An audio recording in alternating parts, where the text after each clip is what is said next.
একজন সাহাবী অন্ধ, তিনি বলেছিলেন, ইয়া রাসূলুল্লাহ, আমি তো অন্ধ মানুষ, আমার জন্য কি এই হুকুম? রাসূলুল্লাহ জিজ্ঞেস করলেন, তুমি কি আজান শুনতে পাও? তিনি জবাব দিলেন, হ্যাঁ, আমি আমার বাড়িতে বসে আজান শুনতে পাই। রাসূলুল্লাহ বললেন, জবাব দিও, তার মানে তোমাকেও মসজিদে আসতে হবে। একজন অন্ধের জন্য জামাতে মসজিদে যাওয়া থেকে রুখসত পেল না, সো কলারা কি রুখসত পাবে? আরো কঠিন হাদিস শুনুন। কি হাদিস? কঠিন হাদিস।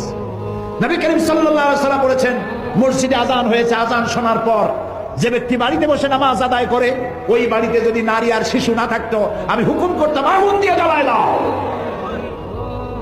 বাড়ির মহব্বতেই তো বাড়িতে নামাজ পড়তেছো, মসজিদে আসো, জামাতে নামাজ আদায় করো, মুসল্লিদের সাথে মহব্বত পয়দা হবে, আর জামাতে নামাজ পড়ার মজাই আলাদা। সুবহানাল্লাহ। পড়ে দেখেন, অভ্যাস করেন, অভ্যাস করেন।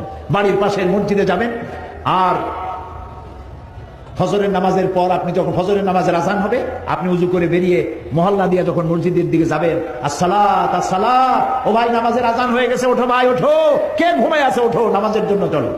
সাহাবায়ে কেরাম এভাবে ডাকতে ডাকতে যাইতেন মসজিদের দিকে। এরকম করতেন না যেমন আমাদের দেশে কোনো কোনো এলাকায় মসজিদে আজান দেওয়ার পর বলে, আর মাত্র জামাতের 5 মিনিট বাকি আছে। এখানে এরকম হয় নাকি? আল্লাহ মাফ করুক, বলেন আমি। বিদআত। আজানের গুরুত্ব কমায় দেওয়া হয়। মসজিদে নামাজের জন্য শুধু আজান।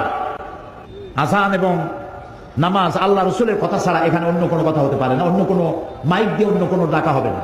এমনকি এক লোকের উঠ হারাইছিল, তারপরে সে উঠ ঘোষণা দিয়েছিল মসজিদ থেকে চিৎকার করে, উঠ হারাই গেছে, উঠটা পাওয়ার জন্য। রাসূলুল্লাহ জিজ্ঞেস করলেন, কি হচ্ছে? বললো যে উঠ হারাই গেছে। সে উঠে চিল্লায় উঠ চাইতেছে। আল্লাহ রসুল বললেন, উঠটা আল্লাহ যেন এই উঠটাকে ফেরত না দেয়।